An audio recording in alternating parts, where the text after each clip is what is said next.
Di era digital yang semakin maju, dunia pendidikan dituntut untuk terus bertransformasi. Saya, Ian Antono, guru bahasa Arab di SMA Islam Terpadu Baitul Muslim, Lampung Timur, percaya bahwa pembelajaran bahasa Arab tidak boleh tertinggal dari perkembangan zaman. Bahasa Arab yang selama ini dianggap sulit dan penuh hafalan, kini harus hadir dalam wajah baru, lebih menarik, lebih hidup, dan lebih dekat dengan dunia digital yang digemari siswa. Kenyataannya, banyak siswa kehilangan antusiasme belajar bahasa Arab. Sebagian merasa kesulitan dalam melafalkan huruf, sebagian lainnya menganggapnya membosankan. Padahal di sekitar kita, fasilitas digital sudah sangat memadai. Ada jaringan internet, proyektor, smart TV, Chromebook, dan laptop siswa-siswi.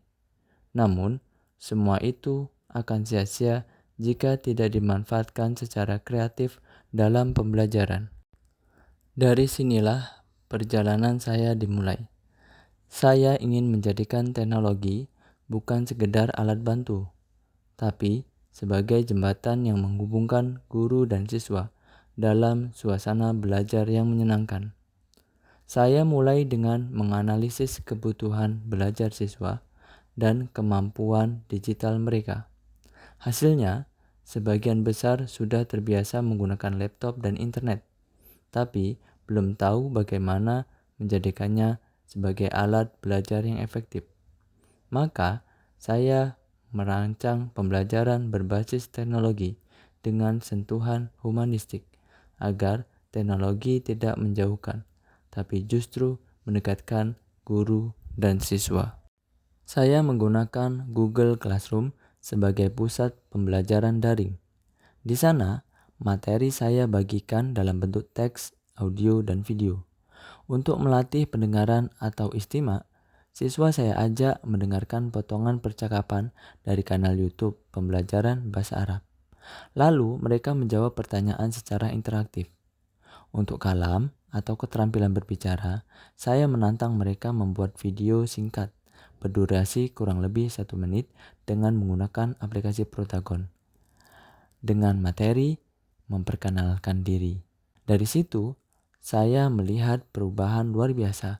Siswa yang tadinya pasif kini berani tampil, percaya diri, dan bahkan kreatif membuat video mereka sendiri. Untuk keterampilan membaca dan menulis, saya memanfaatkan Google Dokumen. Siswa bisa menulis secara kolaboratif, misalnya membuat paragraf tentang keluarga dalam bahasa Arab, lalu saling memberikan komentar dan saran. Aktivitas sederhana ini ternyata membangkitkan semangat gotong royong di digital di antara mereka. Saya juga memandu kegiatan proyek seperti membuat poster digital di Canva bertema iklan. Poster ini kemudian dipamerkan dalam kegiatan Hari Bahasa dan hasilnya sungguh membanggakan. Setiap karya siswa memancarkan kreativitas dan rasa bangga akan bahasa yang mereka pelajari. Namun, perjalanan ini tentu tidak selalu mulus. Tantangan seperti jaringan internet yang tidak stabil, keterbatasan perangkat, dan gangguan fokus siswa kerap muncul. Saya mengatasinya dengan kesepakatan bersama sebelum belajar. Kami membuat kesepakatan untuk hanya membuka tabs yang relevan dengan pelajaran. Saya juga menyediakan versi offline materi agar semua siswa bisa belajar tanpa hambatan. Disinilah saya belajar bahwa inovasi membutuhkan kesabaran, empati, dan komitmen untuk terus beradaptasi. Dampaknya sungguh terasa. Nilai rata-rata bahasa Arab meningkat, kemampuan berbicara dan membaca siswa makin baik, dan yang paling penting, mereka mulai menyukai bahasa Arab. Saya melihat wajah-wajah antusias setiap kali kami belajar. Kini bahasa Arab bukan lagi momok yang menakutkan, tetapi menjadi sarana ekspresi, kreativitas, dan kebanggaan. Melalui perjalanan ini, saya juga belajar banyak sebagai guru. Peran saya tidak lagi sebagai satu-satunya sumber informasi, tetapi sebagai fasilitator yang membimbing dan memotivasi. Saya menyadari bahwa literasi digital bukan sekedar kemampuan teknis, melainkan bagian dari kompetensi guru abad 21. Saya terus belajar, bereksperimen, dan berbagi praktik baik dengan rekan-rekan sejawat. Kami saling menginspirasi untuk menciptakan pembelajaran yang lebih relevan dan bermakna. Dan di balik semua ini, saya ingin menyampaikan terima kasih yang sebesar-besarnya kepada pemerintah melalui Kementerian Pendidikan Dasar dan Menengah yang telah menghadirkan Belajar ID, sebuah fasilitas digital yang membuka peluang besar bagi guru dan siswa di seluruh Indonesia.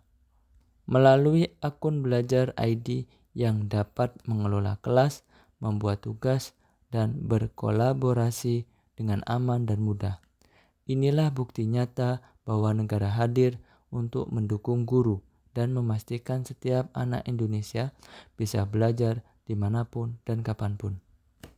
Transformasi pembelajaran bahasa Arab ini bukan akhir, melainkan awal dari perjalanan panjang menuju pendidikan yang humanis, adaptif, dan inspiratif.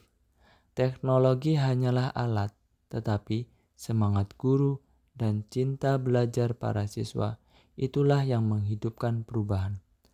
Mari terus berinovasi, mengajar dengan hati, dan menjadikan bahasa Arab bukan sekedar pelajaran, tapi jendela dunia dan cahaya peradaban.